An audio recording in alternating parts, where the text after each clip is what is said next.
Hello, everyone, and welcome to the latest edition of ALNAP's Urban Webinar Series. My name is Leah Campbell, and for those of you who don't know me, I'm a Senior Research Officer here at ALNAP. I'm joined here in London with two of our communications officers here at ALNAP, Tim and Cara, and we also have on the line Andrew from IRC, who's calling us from New York, and Bessie of Concern, who's calling in from Nairobi. So thank you all for making the time to share the next hour and a half with us today. We've got an exciting agenda to go through with you, and we're very pleased that you've made the time to join us. So I'm going to pull up a poll to get a quick sense of who's on the line with us and the experience or understanding that you all might have of the topic that we're going to talk about today, which is understanding context and tools that can help us do so in urban humanitarian response particularly. So as I mentioned, my name is Leah, and I've been with ALNAP since 2012. I lead our work here on urban humanitarian response, which includes this webinar series. So for those of you who've listened to these before, you might be familiar with my voice. We also have our community of practice resource portal, and we also have a series of research in urban humanitarian response. Also at ALNAP, I work on our leadership and coordination research stream, and within that piece, I'm currently working on some research about humanitarian decision-making along with my colleague, Paul Knox-Clark. We have with us today, as I mentioned, two speakers. The first is Andrew Mew from IRC. Andrew is a governance technical specialist at IRC, and he's leading their global approach to context analysis. Prior to this role, he was the urban project coordinator for the Stronger Cities initiative, where he led the development of the Urban Context Analysis Toolkit, which is what he's going to be presenting today. Before joining the IRC, he was a senior program specialist at PACT, supporting community development projects in Southeast Asia, and began his career as a project manager for housing reconstruction in post-Hurricane Katrina in New Orleans. He has an MA in Conflict Management and Development Economics from Johns Hopkins and a BA in International Development from Tulane. We also have with us Bessie Nkosi, who is a program manager in the Urban Livelihoods and Social Protection Program at Concern Worldwide in Kenya. Bessie has worked on livelihoods, cash-based programming, social protection, and emergency response in the urban context for the past 9 years and is currently leading the Urban Early Warning and Early Action Project. The project is a partnership with the Nairobi City County government to put in place a mechanism to monitor food security and nutrition-related emergencies based on key urban context-sensitive indicators. And she's also part of the core team, which is leading the process initiated by Concern Kenya to undertake a contextual analysis in the urban informal settlements within the city of Nairobi, which is what she's going to present with us today. The purposes of such exercise is to design a holistic approach to address the drivers of poverty and vulnerability in this context. So that's a very quick introduction to us, your speakers. And now we'll pull up the results of the poll. So we have quite a mixed bag, really. The good thing is that we have no experts who feel that they should have been presenters in the webinar. So hopefully we've picked some good ones. We have about 20% of you who have not really heard of this topic, not heard of context tools before signing up for the webinar. 28% who've heard of these sorts of tools but aren't quite sure what they might be. Another 28% who are familiar with the tools but haven't used them, and 25% who've used them a bit but would like to know more. So quite a mixed between those four options, and hopefully the webinar will be able to give a little bit for each of you and help you learn some more. We'll have another poll at the end of the webinar to get some more of your thoughts. So the reason we're holding this webinar, the reason we're all here today, is that for the past couple of years, ALNAP has led a piece of research which looks at the importance of understanding context and the sorts of tools which we might be able to use to do so. And the broad scope of the research is bigger than what we're going to be able to fit into the webinar today. But I just wanted to let you know a bit about it so that if you haven't had a look at the paper that explores all the various aspects of the research, you can take a look. The scope includes what is the context, whether we need to understand it to respond more effectively to urban crises. What are these tools that we might be able to use to understand? How do they differ from each other and also from other sorts of analyses? And how humanitarians can use tools most effectively? The first thing that the paper talks about, and what I am going to spend a bit of time talking to you today about, is that first question: what is context? What I found when doing the research is that the term is often used to mean different things. And so we can have a bit of confusion, because if it's not clear what we mean when we say we need to understand context, it's not clear what our point is. And it matters to me because I think context is something that's currently a gap in a lot of humanitarian response. And it's important to be clear what that gap really looks like. So we came up with a definition that we used in the research, and that's on the graphic that's on your screen, which is one of the graphics that's in the paper. So if you'd like to have a look at it in more detail, you can. And so basically what we've outlined is that context is the environment and circumstances within which something happens and which helps to explain it. And in the urban environment, the context can include these 6 different areas. It means the economy, politics and governance, the services and infrastructure, social and cultural aspects, the space and settlements, and also the range of different stakeholders which exist in that context. It's important, again, to be clear what we mean by context, because it's different than some other terms that it's also important to be clear on. So to reinforce what I said on the last slide, the context is the environment within which something happens and which also helps to explain it. And some of the questions that we might consider when we're thinking about context are: why are the things the way they are? Who are the relevant stakeholders to this context? And how does the context affect humanitarian response? The context goes beyond any specific situation which might have happened and is broader than the experiences of any particular individual or group.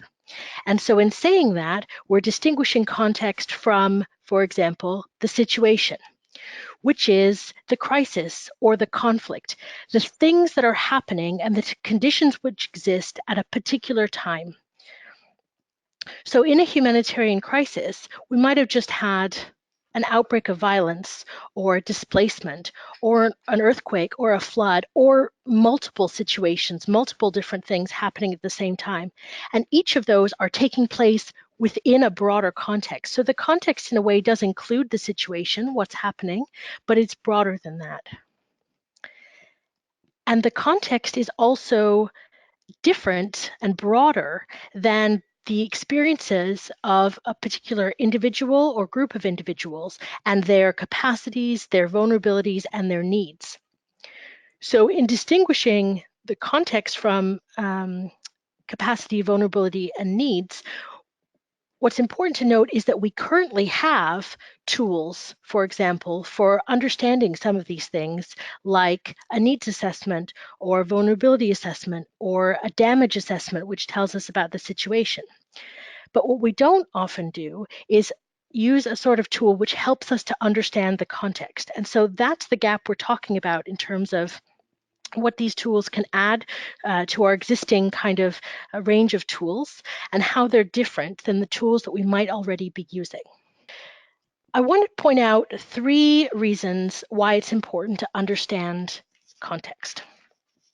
The first is just simply that it helps to improve our response. Humanitarian response, especially in urban areas, has been criticized for not being context relevant enough. And part of the problem is that we don't have an understanding of what that context is in the first place. And so if we don't understand the context, how could we possibly have a response that is relevant and appropriate to that context? So it helps in that way.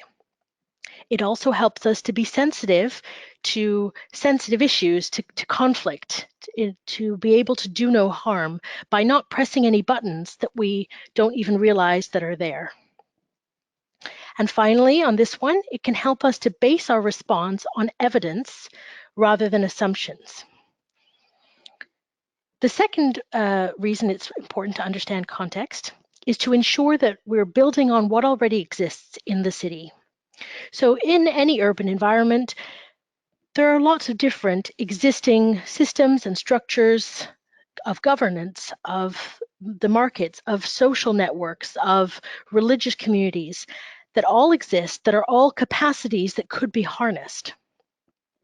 There's also a huge range of stakeholders that even if we won't necessarily end up partnering with them, so they're not the most relevant stakeholders to our programming, they might be the most relevant stakeholders to the context. And so it can help to understand them because we can harness that knowledge, the existing capacities, and also we can not get in the way of anything that exists. The final reason it's important to understand context is that the urban environment is complex and each piece of it is interconnected. And so we need to try and understand, even though it's difficult, as best as we can, how those connections can actually take shape in order to help us to have an understanding that's holistic, a more holistic view of that context. Each of these points, again, is covered in the paper in a bit more detail, so feel free to have a look there to learn a bit more. Okay, so getting on to what are these tools that we're talking about that can possibly help us understand context. The paper looked at 25 tools. Some of them focused more on the context than others.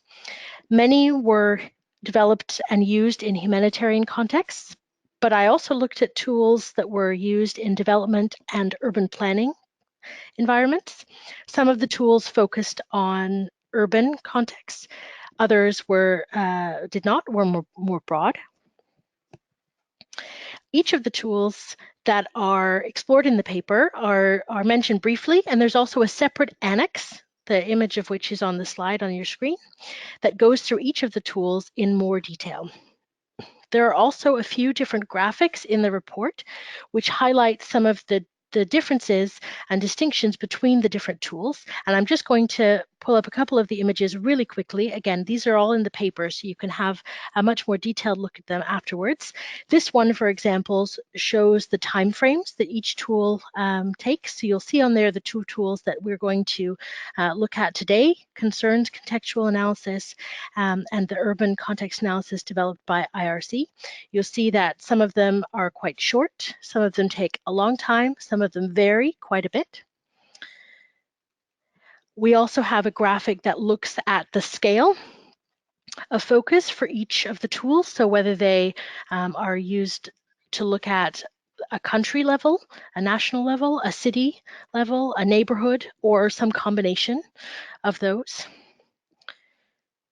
So again, those graphics, as well as a number of others, are in the paper, so you can have a look if you'd like to compare some of the tools. And we will shortly get to the presentations from Andrew and Bessie to learn about 2 of the 25 tools in more detail.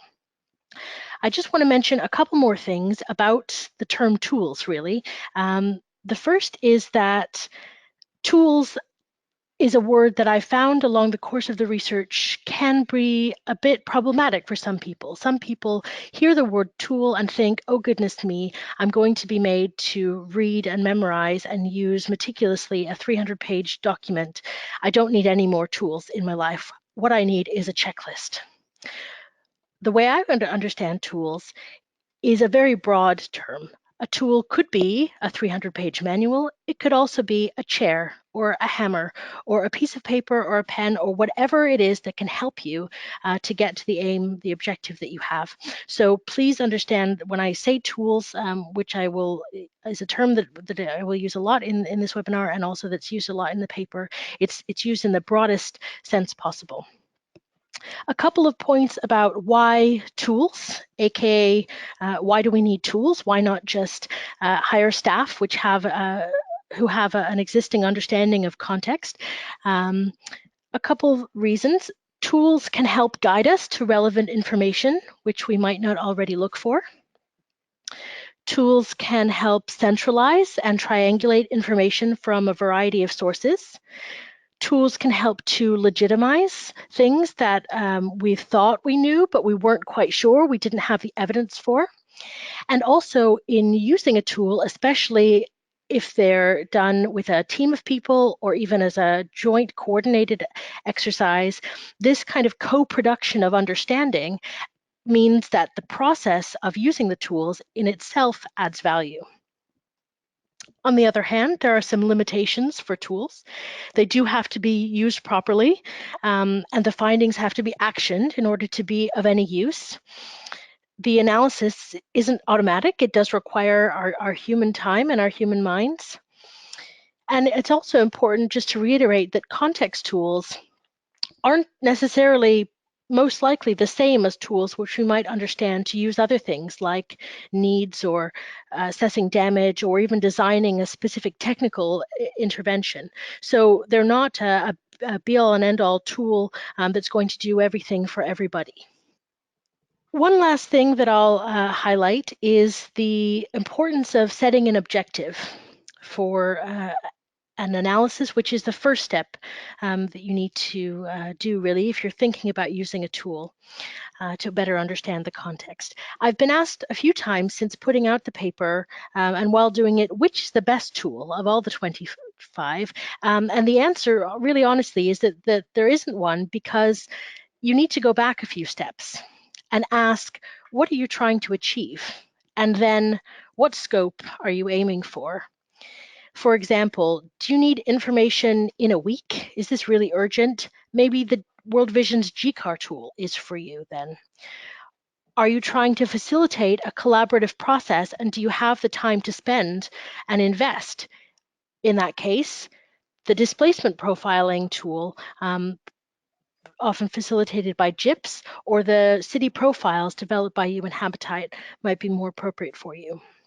So the objective and also the practical needs and limitations that objective brings will help you answer that question of which tool is best. And two last points I'll make on this. The best tool is not necessarily the one you used before or the one that has your organization's logo on it. And the best tool still needs to be adapted for specific use in your in the context you're going to use it in the specific case that you're going to apply it for. And again, all of these things are discussed in more detail in the paper, so please do have a look. This is another list of questions, which I'm not going to go through because we don't have time to answer all of these, but these are all covered in some detail in the paper. So if you're curious, you can have a look there, and you can also follow up and send in a question if you want to learn more about any of these. For example, when's the best time to do the analysis? How do you make sure that you get uptake? Should organization be used, or should the tools be used by one organization or many, and so on. So before we get to Andrew and Bessie's presentation, I'll just summarize some key points to take away, if you remember nothing else from the past 20 minutes or so that I've been blabbing on for. The first is that right now, humanitarians, particularly in urban humanitarian response, don't sufficiently understand the context, and we need to. We need to do better. There are lots of tools that do exist, and these can help. They can improve our understanding of context if we use them. Identifying an objective before we start doing any kind of analysis is really critical, and it's something that we need to go back to when we're making decisions throughout the response and throughout the use of our tool. The urban context is interconnected, and so it's important to have a tool that looks at all of these different areas and how they're connected.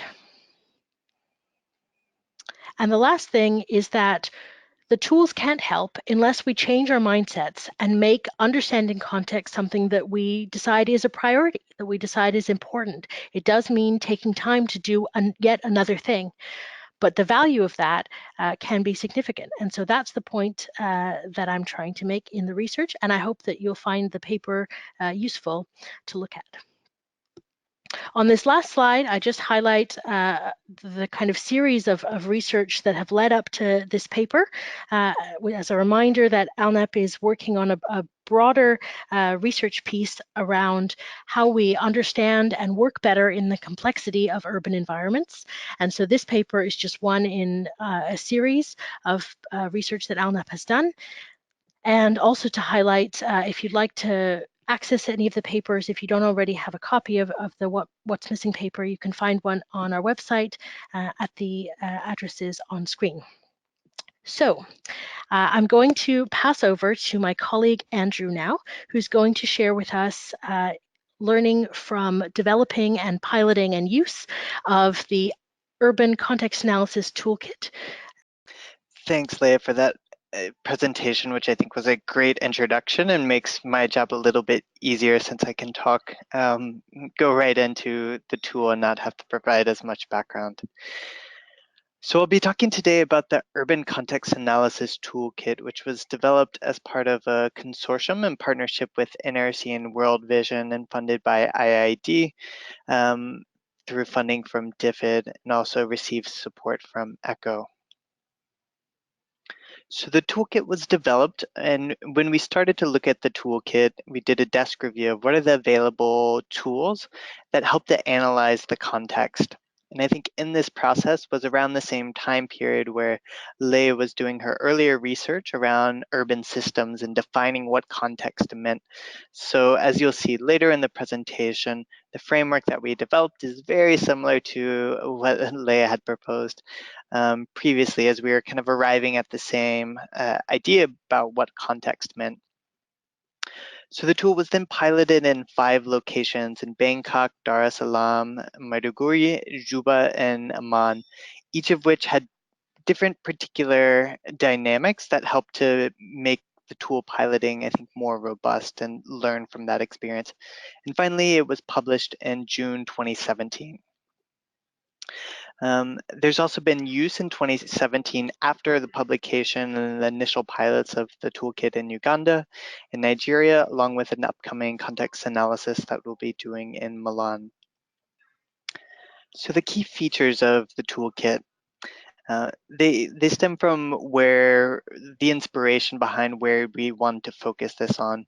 One was trying to be systems-based, and the image on the right is the framework that we adopted, which is based on Leah's work around urban systems, and kind of putting at the center do no harm and gender equality as something that cross-cuts these areas.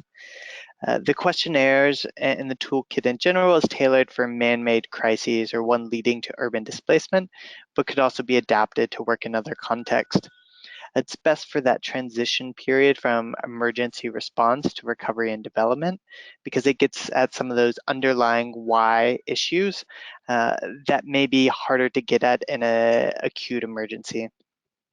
And the timeline for data collection we targeted was 2 weeks as the longest period for data collection, and then 1 week roughly of analysis and report writing.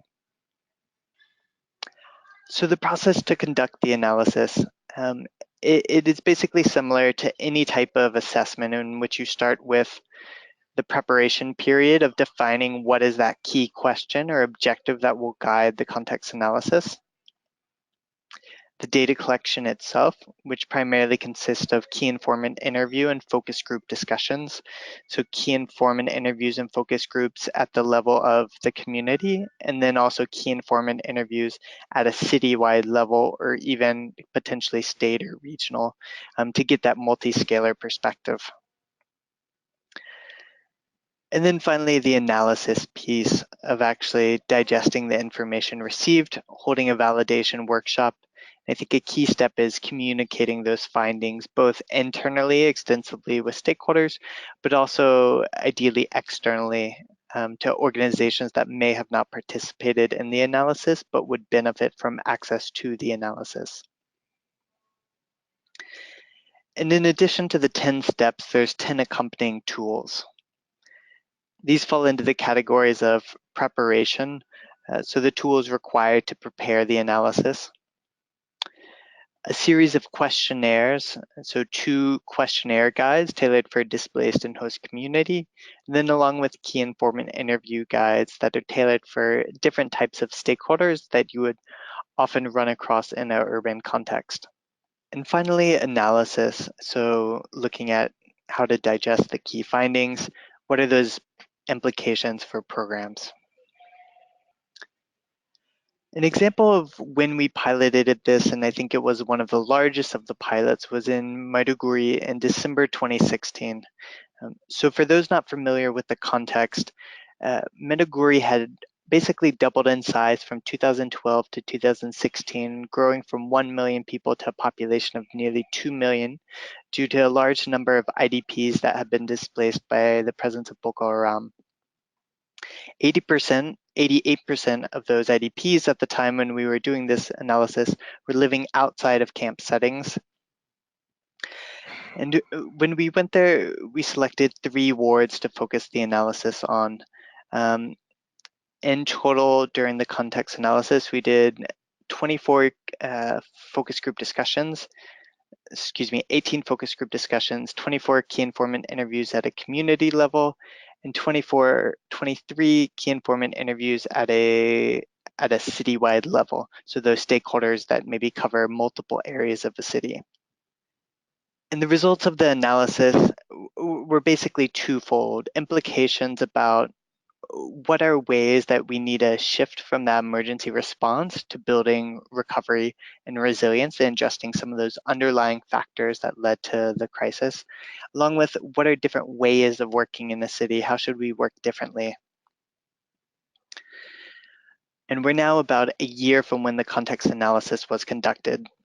And so in retrospect and in talking with the country program, some of the changes that they've made were quite substantial. So one was a new shift of programming around education and health system strengthening that wasn't previously done before. The economic programs also shifted from cash to cash plus livelihood programming, recognized that the displaced was going to be a protracted situation rather than something that would quickly resolve, along with youth livelihoods being an underlying factor that led to the crisis. And finally, contingency planning. The analysis highlighted that cholera was a recurrent crisis, and at the time, organizations were treating it as it arose rather than expecting that it would come up and preparing that response. So in the past year, there was a more coherent and consistent preparation across all the organizations working in Maiduguri that avoided the cholera outbreak from ever being a major issue. And then finding different ways of working. So 3 big takeaways for the country team a year on was an increased focus on stakeholder and community engagement, recognizing those power dynamics and stakeholder dynamics at the community level.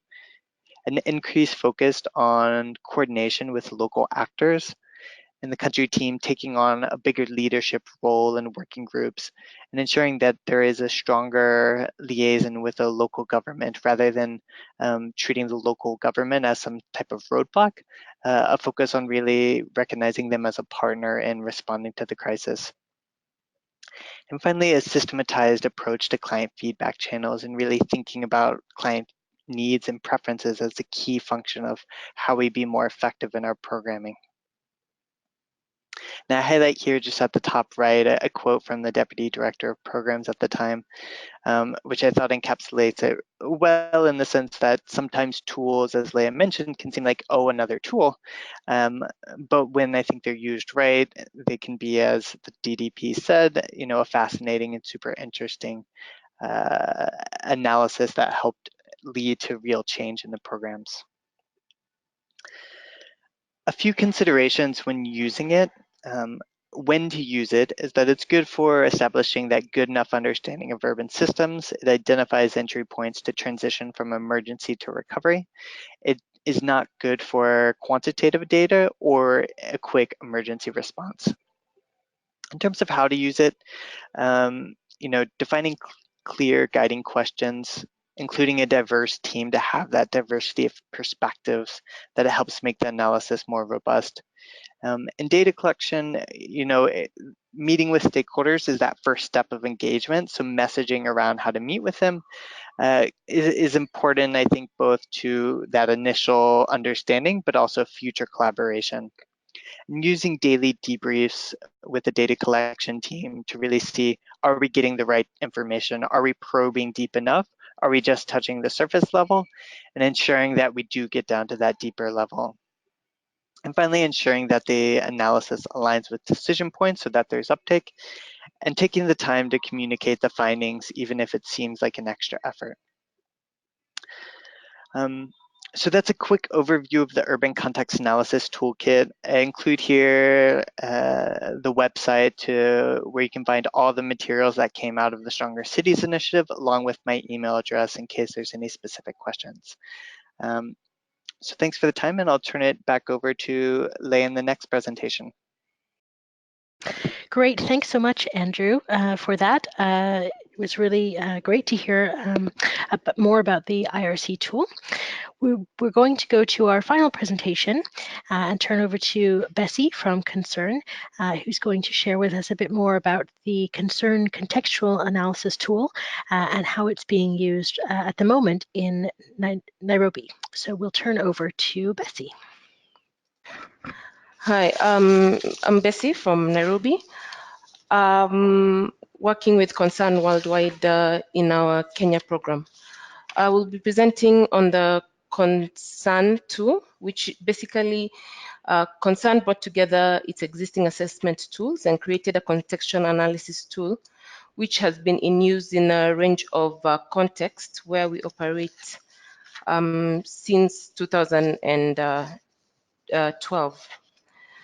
So Concern's mission is to help people living in extreme poverty achieve major improvements in their lives, and to eventually work ourselves out of a job by ensuring these improvements outlive Concern's support. And so to achieve this, we engage in long-term development work and resilience building. We also respond to emergency situations and basically seek to address root causes of poverty through our programs. Some of the key program areas that we have engaged in the past include health and nutrition, education, livelihoods, and advocacy work.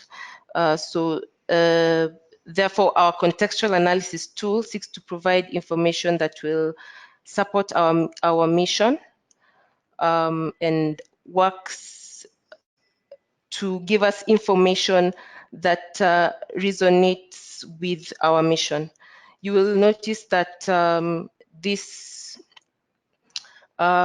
theme of extreme poverty cuts across most of what you're going to be talking about throughout the presentation.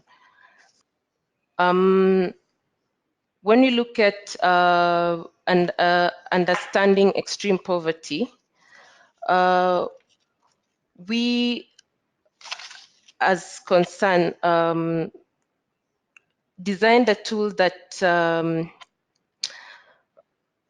can help us design program interventions that address extreme poverty in a holistic manner by helping us to understand and tackle immediate causes of poverty. Also, in emergencies, we are not only focusing on the basic needs, but we are also trying to take into account issues of inequality, risk, and vulnerability for the specific extreme poor groups that we are working with. And therefore, you will agree that in many of the contexts, these prevailing issues of inequality are usually exacerbated during emergencies. So that's why our tool is keen in bringing out those key issues during emergency response. We're also keen on focusing on slow onset emergencies in urban settings, which the tool helps us to provide information that we can build on and understand the context as applied during response. And the tool also assists us in the target groups as it identifies who are the extreme poor, understanding why they're poor and what keeps them in poverty. As you'll see in the illustration, a lot, as you'll see in the illustration, we cover in our development programs, our target group being the chronic poor, and the churning poor. But in our response, then we also focus on the occasionally poor. So the tool allows us to be able to do both targeting and also look at strategic partnerships, the stakeholders and the duty bearers that we're supposed to include in the intervention, and also in terms of finding out what are the key issues to target when we're talking about the extreme poor. It is anchored on the 3 dimensions of extreme poverty. We outline these 3 dimensions in our paper, which is called How Concern Understands Extreme Poverty. And this looks at inequality, low return on assets, and lack of return on assets. It also looks at risk and vulnerabilities. And when we look at low return on assets, Concern sees the extreme poor people as those without the basic assets, and that even with the basic assets, when they are available or existence, they do not generate sufficient returns to meet their basic needs, therefore keeping them in extreme poverty. Again, when looking at extreme poverty, you look at maintenance and obstacles of that block people from achieving from getting out of poverty, and this is where inequality, risk, and vulnerability come in.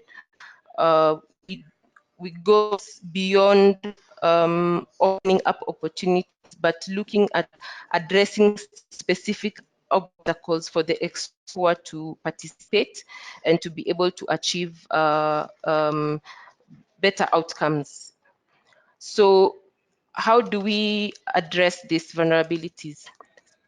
We answer 5 key questions in our contextual analysis tool. The first question is, who are the extreme poor in this context, and where are they? This helps us in both geographical and beneficiary targeting. We also answer, why are they poor? This also assists us to put together the proper holistic projects or programs that allow us to assist them to get out of extreme poverty. What keeps them in poverty? We also answer what opportunities are available for the extreme poor. This also assists us in any innovations that we need to put together to be able to bring them out of poverty. And then what needs to change, and who is responsible, and what is already happening. When we talk about who is responsible, we're talking about the duty bearers, and what is already happening. You know, like in the urban context, we have a lot of actors already on the scene. So what form of complementarity are we bringing into the context to be able to support what is already ongoing or support whatever the communities are already doing?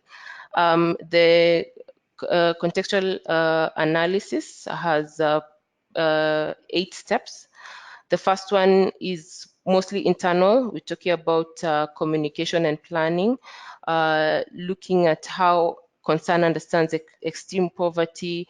If you're using a consultant, trying to get everybody on board and putting together the teams. That also flows into preparation. where we agree on the scope and the objectives of the contextual analysis, as Leah had mentioned earlier. Training, we need to look at the tools and the methodology, the data gathering framework. And then when you go into step 4, which is data gathering, mostly looking at secondary data in line with the framework, and broadly identifying who are the extreme poor and identifying broad risks. We then go into the 5th step, which is looking at secondary data and primary data to cover the gaps from information that you couldn't get from step 4. And also looking at communicating with communities and other stakeholders to refine the information that you're getting. Step 6 looks at answering the key questions. So you analyze what you've gathered from step 4 and 5 to answer the key questions that I presented earlier. And then the program, step 7 goes into program options, where we are looking at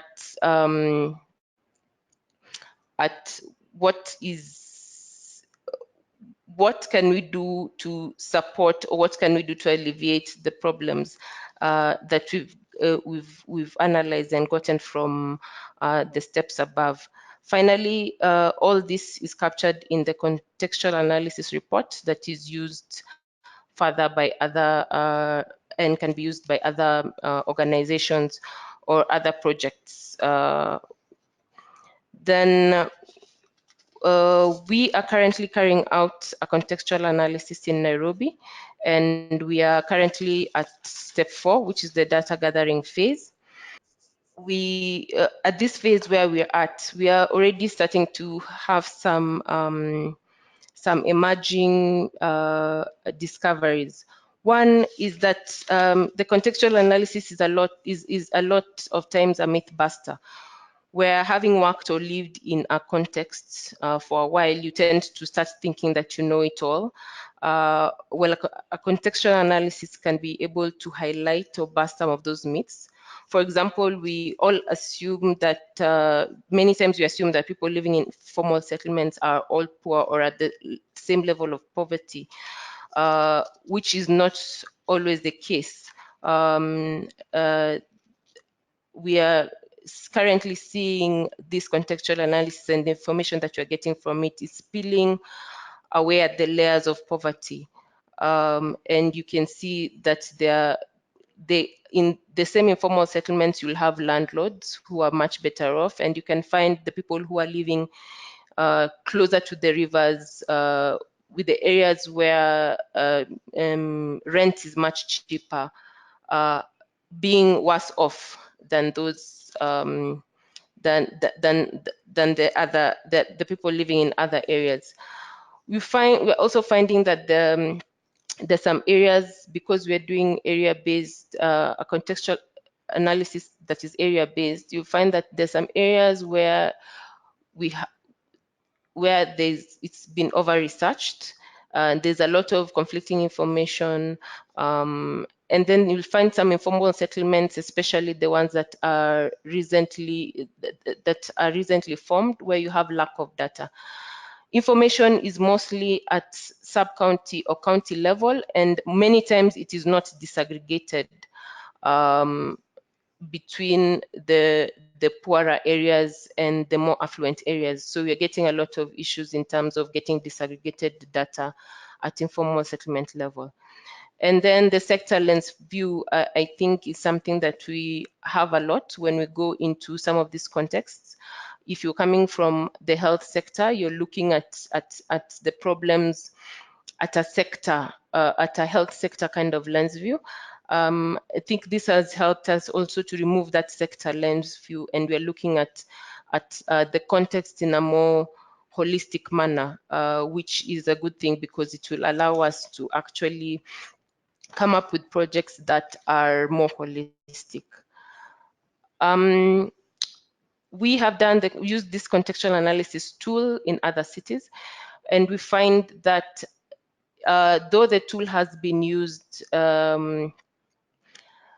the same tool has been used in several different cities, the outcome or program options that have come out of it have been very, very different. You find in Haiti, in Port-au-Prince, there was an integrated construction and development program that addressed living environment and also worked closely with the local authorities. In Dakar, you will find that the project targeted extreme poor living in squatter settlements and was targeting the key thematic areas as listed there. In Mogadishu, you'll find that it was the program option selected were youth skills building, TVET training, small-scale enterprise for women, and the partnerships. And this clearly translates that one size does not fit all. The same tool can be customized for different contexts to be able to bring out rich information that can allow you to actually come up with program options that are suited to that context, which is the key of having context-specific programming. And with that, I would like to hand you back to Leah. Great. Well, thanks so much, both Andrew and Bessie, for your presentations. I'm sure that there are a ton of questions that are going to be flooding in. To kick us off, we're going to start off with a question that was actually submitted by one of you in the registration. And we're going to turn to Andrew first. And the question is, thinking about these sorts of tools, what's new about context tools, these sorts of tools, and how do they enhance our current approaches, the things we're already doing, if we add in these sorts of tools to our work? So over to Andrew. Thanks, Leah. So I think there's a first acknowledgement that many of the tools do draw from existing practices. I would say particularly though for humanitarian context is that political economy tools have generally been kind of high-level guides, and there were very few things that we found that were practical ways of doing a context analysis and understanding what are some of these power dynamics or political economy dynamics in terms of practical questionnaires or very easy to follow frameworks for humanitarian organizations to adapt to their context. The other thing is I think many of the conflict analysis tools do kind of get at some of that, but the framing of a conflict analysis isn't always appropriate for urban settings where it's often hosting situations where you're looking more to how do you collaborate with organizations, how do you partner with them, how do you engage the right stakeholders versus just a conflict lens of the actor landscape and some of the underlying conflict causes versus the underlying urban systems issues that might exist in the city. Great, thanks, Andrew. The next question I'm going to take a stab at, and then we'll go back to Bessie and Andrew. This question is a couple of questions that have come in combined together, really, and it's about how much time it takes, how much resource or even how much cost there is to use these tools, and if there are any particular tools that are appropriate if you need to get an analysis done quickly. So this is a short answer, really. In terms of the resource or cost, I did try when doing the research to get information about each of the tools and how much it cost to use them, but it was difficult to get this information consistently, and it also seemed to vary quite a bit depending on the context. Because depending on, if you do something in one part of the world or another, that changes quite a bit. Also, some people would just add up the cost in terms of, 2 flights for international staff and a vehicle for a week, whereas others also costed out the staff time. So it was quite difficult to get a consistent picture. I think the best thing to do would be, if you're interested in using a particular tool, to contact people who've used that tool before. If anyone needs a contact for any of the tools that are explored in the research and it's not publicly available, then please do get in touch, and I can put you in touch with someone directly who can perhaps shed a bit more light. In terms of the timing, I won't pull the graphic up that I showed earlier in my presentation again, but as you see there, there's a huge range of difference. So there are tools that can be used in just about a week, plus some time for planning. And the quickest one that we found was the GCAR. That was developed by World Vision, and obviously that's a bit more of a macro level kind of view, and it's also you know, as the name GCAR, the first two letters there stand for good enough. So that's the kind of approach that's used if you need something really quick and immediate. And the others range in time. Most of them seem to take between 1 and 6 months in that kind of period. And then there were other ones which, primarily because they were not just about coming up with an analysis, but also about that kind of value of the process, could take, you know, longer than 6 months. And again, in the paper, there's that graphic that you can have a look at to see which one takes the, you know, how much time and so on. So we're going to go to our next question, and I'm going to turn back to first Bessie and then Andrew. And this question, you might each interpret a bit differently, but the question is, what are the biggest challenges that you faced when doing the context analysis in the context that you've spoken about, and what did you do to overcome them? So we'll turn first to Bessie and then to Andrew to hear more about this one. Thanks, Leah. The first thing is something that I've mentioned, is that we have a lot of data that we are getting to use as secondary data, because that is the first one of the major steps that we are carrying out. But what we are finding out is that a lot of this data is at national or sub-county or county level, and is not disaggregated at poorer level, at lower levels, or between the poorer and the more affluent areas.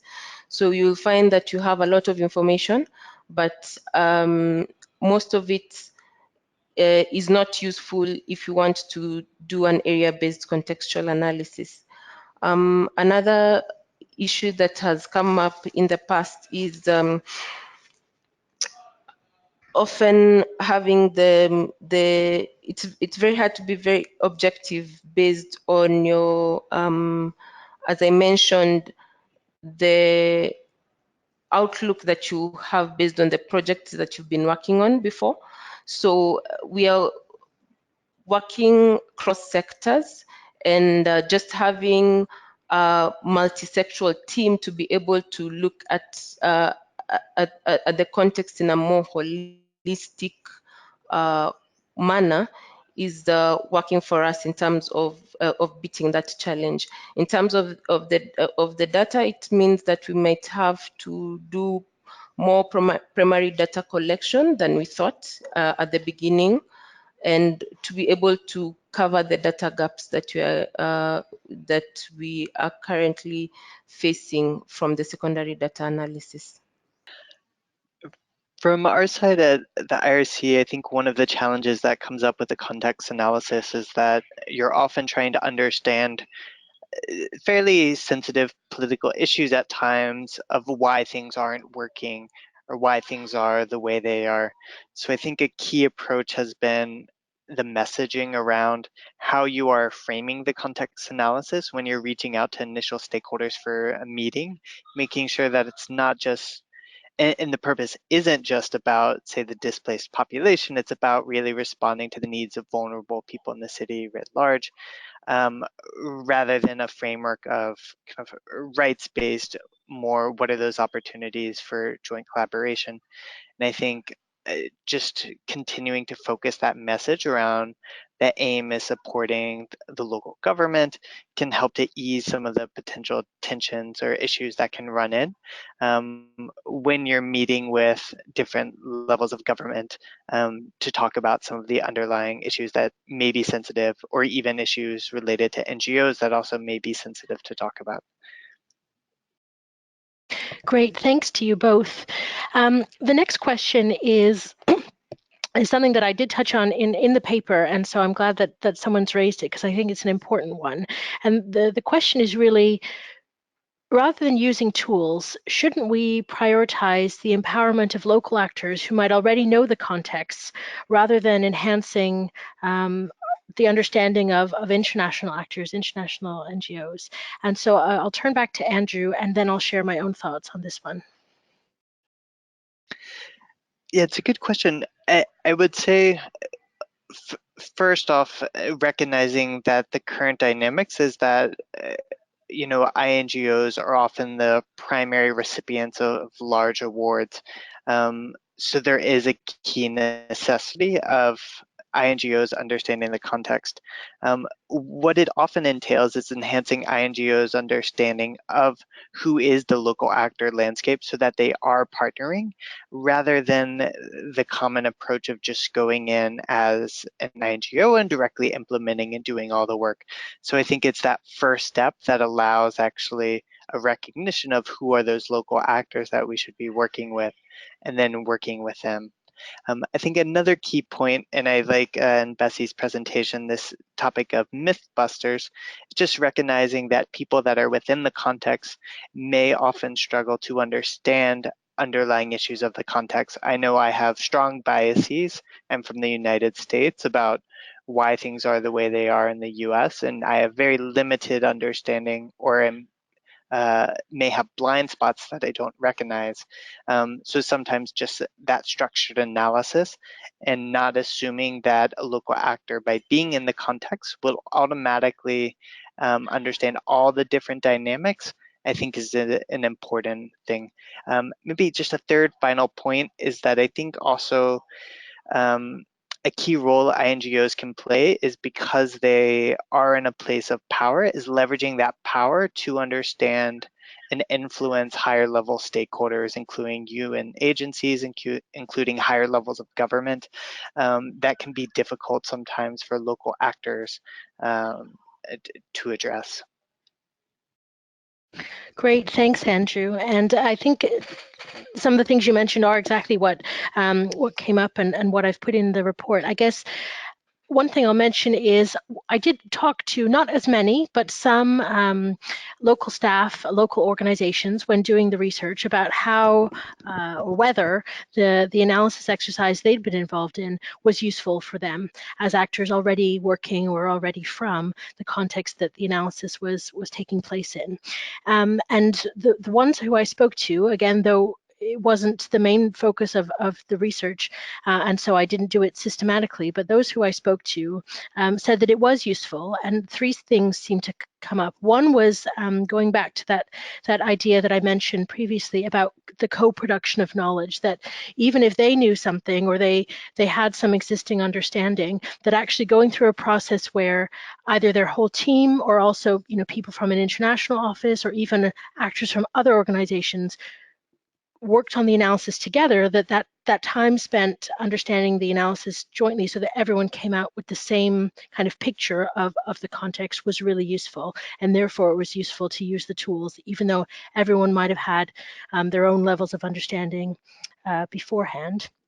The second part is legitimization of knowledge, and that goes back to, again, the idea of kind of using evidence rather than assumptions. For some of the local staff that I spoke to, they said, well, we didn't really find out anything that really shocked or surprised us after doing the analysis. It kind of confirmed things that we knew on the whole, but it was really useful to be able to say that that this tool, this analysis exercise that had a methodology to it, that wasn't just something that I kind of knew in the back of my head, legitimized this knowledge, and that also then empowered them to be able to share the existing knowledge that they had, because it was supported by the analysis exercise, rather than kind of feeling that that they wanted to share some information but didn't have any kind of proof for it. So would they be challenged if they shared it? So it helped to legitimize their knowledge, and also that it helped to kind of break them out of the kind of narrower view that they might have had, thinking of their own kind of sectoral focus. And I know this is something that I haven't mentioned yet, but alongside this paper, we've developed a few videos and bite-sized materials, and one of in one of the videos, because Bessie was also interviewed for the videos, so you'll all want to take a look at those, and we'll share the links of where they'll be posted at the end. Bessie talked about this, about finding that the tool helped to kind of expand one's view, and to not just look at things that might be relevant to one's specific sectoral expertise, and to look at the kind of broader context.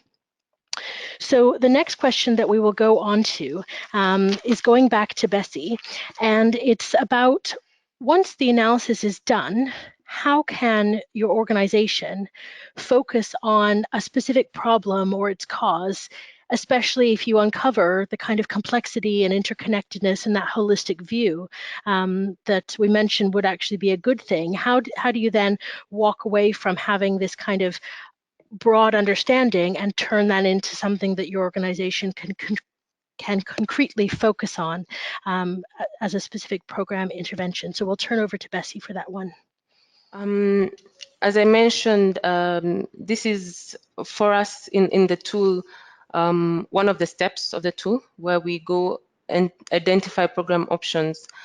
And it has always been a difficult step, I must say. I think out of the 8 steps, this is one of the most difficult ones, because as you've mentioned, the urban context is very complex. Therefore, you have to be able to find program options that can be able to address the issues in the context.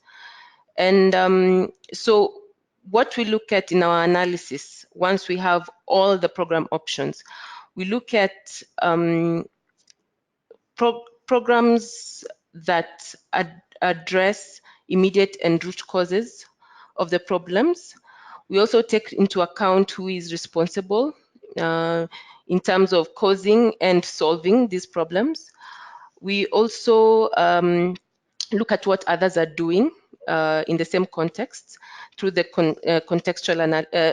stakeholder analysis, and then also look at the resources and the skills available within concern and its partners to be able to address the problem.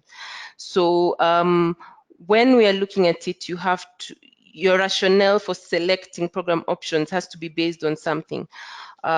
We have highlighted in the tool some things. We don't limit it to that, but one of them is that looking at the competencies we have and the sectors of our focus, and then looking at our policies and our strategies. How in line are the program options in line with our strategies and our policies? We also look at the humanitarian imperative and check whether the program options or the intervention saves lives and whether it alleviates suffering.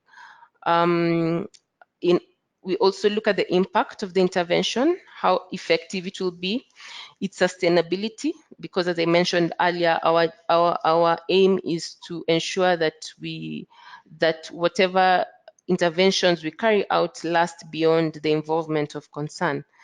And then also have a bit of cost-benefit analysis on how efficient this intervention will be, and whether it will reach the extreme poor and make lasting changes in the lives of the extreme poor.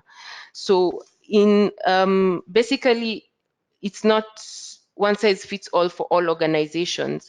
When you're analyzing the kind of interventions you can do after doing the contextual analysis, you have to look at very many different things, as I've highlighted, but also your objectives. When you are starting out the contextual analysis, what were your objectives? What was the main aim of carrying out the contextual analysis, which will also help you answer the question in terms of identifying the program options or identifying the interventions that you need to carry out in an emergency setting.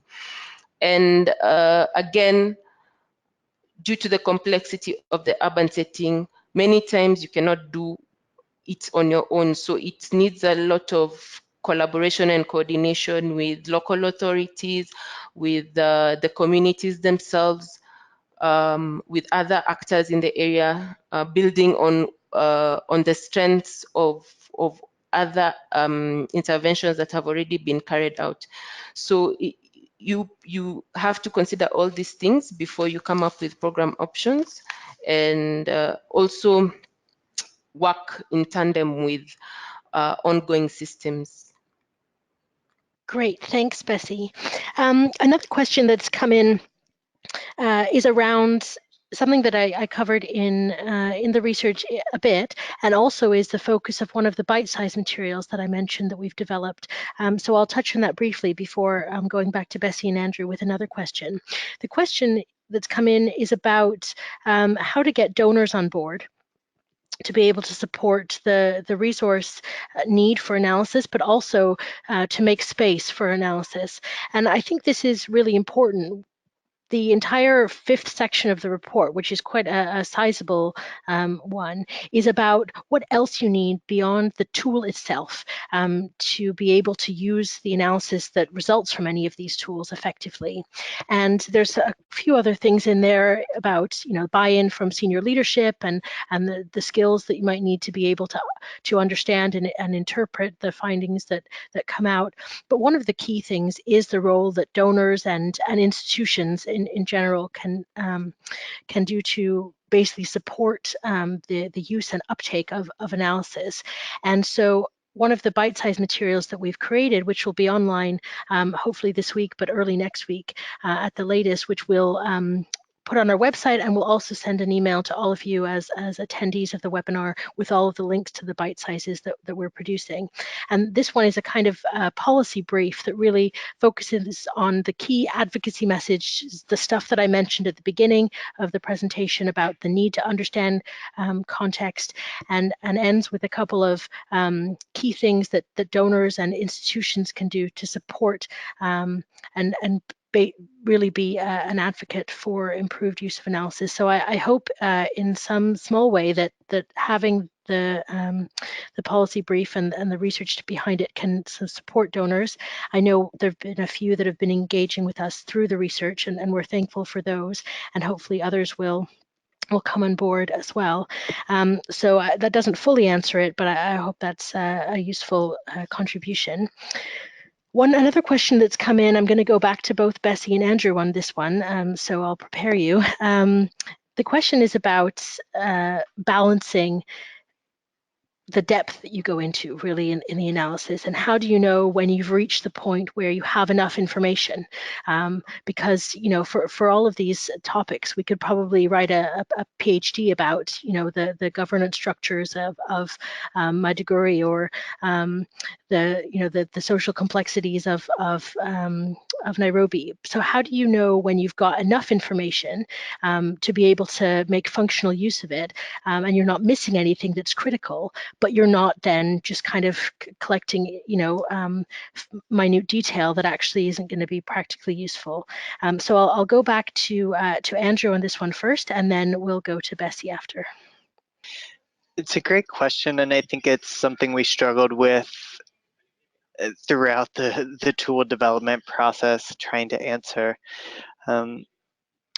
It's hard to say. I think in a certain sense, you don't know until you're doing it, and then you start collecting information, and the same information is triangulated by a number of sources, and at that point, you feel fairly confident after meeting with 10 diverse stakeholders, and it's the same story, and there's been probing that a particular finding seems roughly correct.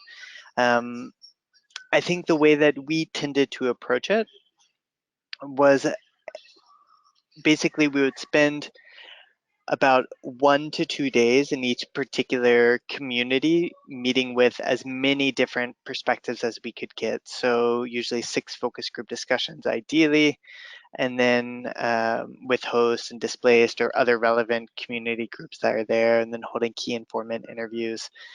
And we felt that usually gave us enough information that would kind of, I would say, tell us what our known unknowns are and remove some of the unknown unknowns. so that if we were working in that area, we would know what to watch out for, and we would know what things we need to dig a little bit deeper on for that minute level of detail that I think becomes relevant when you start to implement a program. But knowing exactly whether the local leader is good or bad in one particular area may be a level of detail that can be hard to aggregate up, across the city, knowing every single individual leader, versus generally at a higher level, which are some communities have these particular dynamics, these communities have other dynamics. When we work with them, we should think about these particular approaches, I think was how we tended to apply it. But it's a great question. I'm not sure if there's a magic bullet or answer to it. In our case, we focus on the 5 questions that I presented on. All the data we gather is geared towards answering those 5 questions. And if the secondary data doesn't cover it, then we go to the second data gathering phase, which is to fill the information gaps that the secondary data did not get.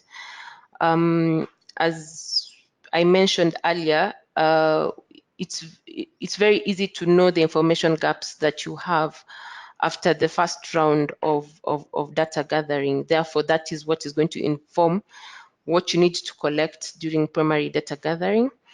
And in our case, since we are doing a lot of area-based data collection in some of the most lowly ranked informal settlements, then it's much easier to focus in, or to get to dig deeper into the layers once you have the secondary data and you know what data is missing to help you answer the 5 questions. So all the data we gather is anchored on those 5 questions, and if it does not answer any of those 5 questions, we do not collect it. And if any of the 5 questions is not answered, then we go to the next layer of data gathering to be able to answer those questions. Great, thanks to you both. And I did, there is a section on this kind of balancing the scope and the depth in the report, and I think it was a challenge for everyone that I spoke to, really. So I've tried to capture the what I got from interviewing all of the people involved in the 25 different tools, and there is a section on this in the report, so have a look there as well for a bit more. The next question, I'm going to turn back to you, Andrew, as a forewarning. The question is about a lot of the tools that seem to get used in humanitarian context, not necessarily tools just for understanding context, but tools in general. The person who's asked this question has noted that a lot of them focus on the problems and the challenges and the kind of negative aspects, problems that need to be solved, rather than perhaps identifying the strengths or the opportunities that exist. And so the question is, does the tool do anything to capture the strengths that exist in in the context it's being looked at, as a way to build on, as opposed to just kind of identify problem areas? So I'll turn over to Andrew for your thoughts on whether the Urban Context Analysis Toolkit has found a way to do this. Yeah, certainly. I think it's another very good question. I think quite important, especially because I think one of the key principles of working in the urban area is recognizing those opportunities and taking advantage of the fact that there are more opportunities of working with stakeholders in the urban area than you may find in a rural area. So I think 2 approaches we've taken to this. One is in the stakeholder analysis, is that it's not just identifying which are the stakeholders to be aware of and kind of mitigate risk around, but also who are those that have capacity, how can we work with them, who are those that maybe don't have certain types of capacity, but we could strengthen their capacity, or we could partner with them or collaborate to be able to achieve this outcome jointly together. I think similarly on the social issues is just using the common tool of dividers and connectors analysis and thinking about not just what divides the community, but also what are those factors that bring people together. Now can we program around, especially I think commonly in urban displacement crises, what are the things that connect host and displaced communities, and how can we really leverage those in our programming so that we're building on that as a particular asset in that particular context? Yeah, in the case of the concern tool, we're looking at one of the questions that we ask when we're collecting data or doing the contextual analysis is, what are the opportunities available to the extreme poor people, and what is already happening? So building on that, it's basically looking at a systems building approach, where you look at what is working well. And instead of carrying out a contextual analysis that then comes up with program options that create parallel interventions to what is already working well in the system, the contextual analysis will provide information to see what is already working well and where are the gaps. So if the system has gaps, then the contextual analysis will provide information that will allow you to plug into those gaps and to assist what is already happening and strengthen it. So yes, in that sense, the tool does look at system strengthening and strengthening the already existing interventions. Great, thanks to you both.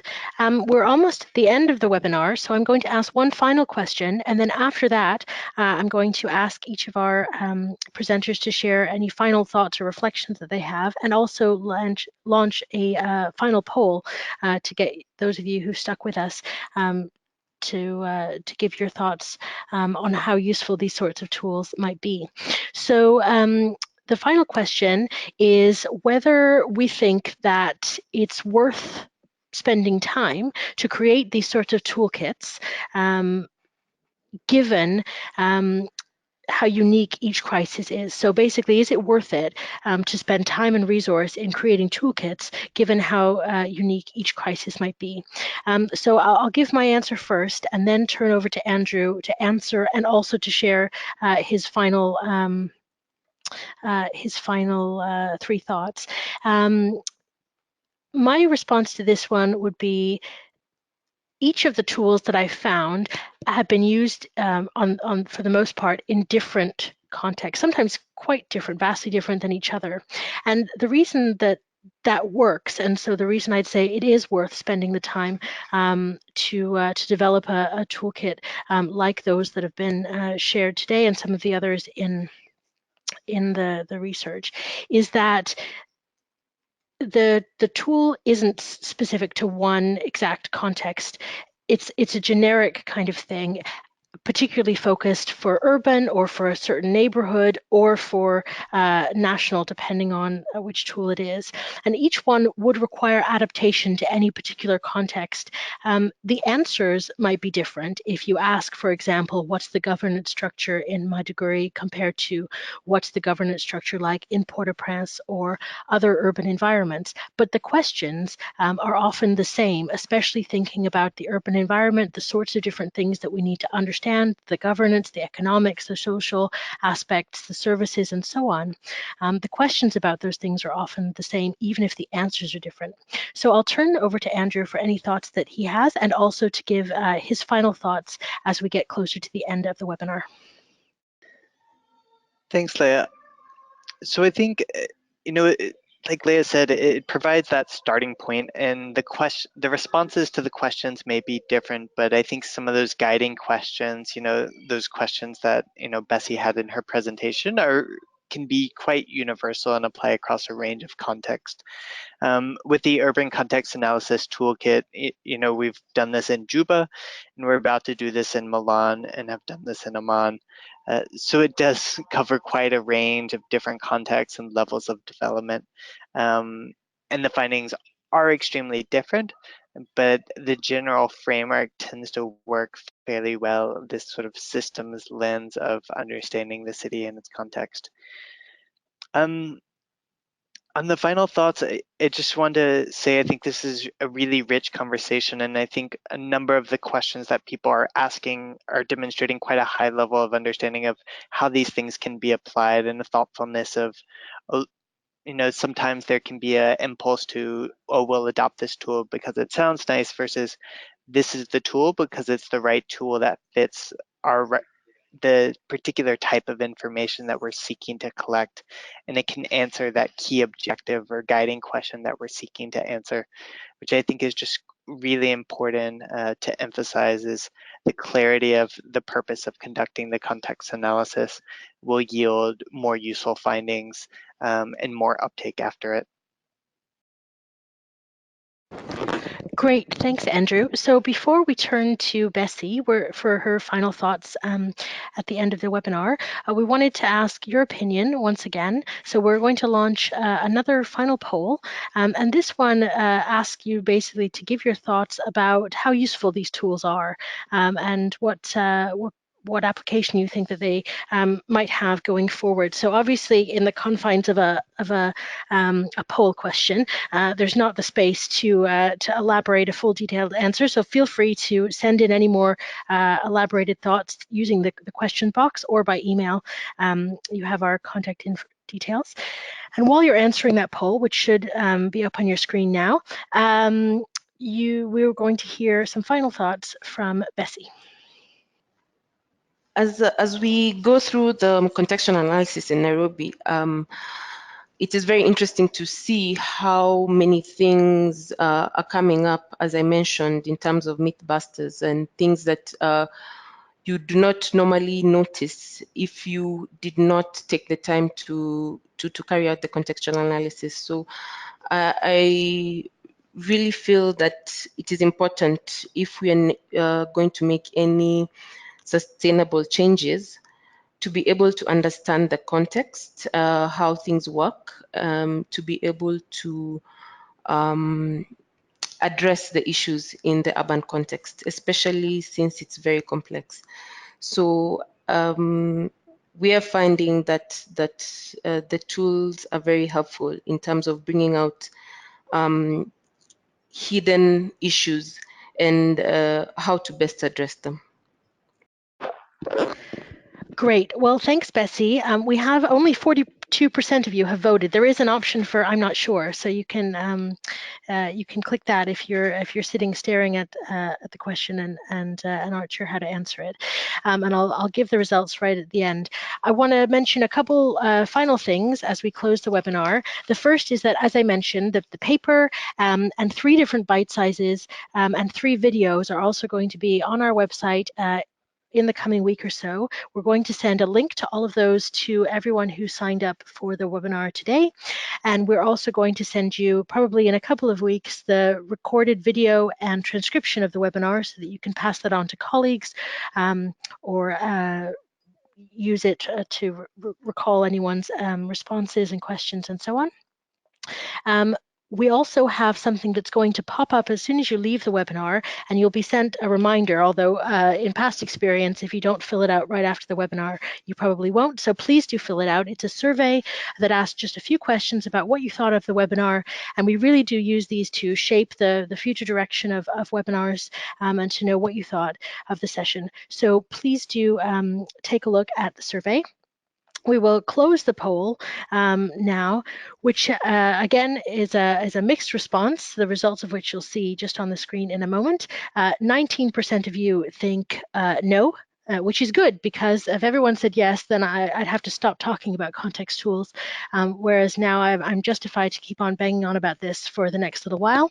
Quite a few of you do think that these tools are useful across the board. Others are not sure, and we've also seen a couple of comments coming in saying, it really kind of depends, and obviously, the poll is quite general, and each context is quite different, so we understand. So This is the end of the webinar. Thank you all for sticking with us. Thank you hugely to Andrew and Bessie for taking the time to share their experiences with us and calling in today. Also thanks to my colleagues, Cara and Tim, who've been behind the scenes for the whole webinar, making sure that it ran smoothly. So very big thanks to them as well. And thanks to all of you. This is the end of the webinar now, and we look forward to seeing you and hearing from you on the next Urban webinar. Have a great rest of your day.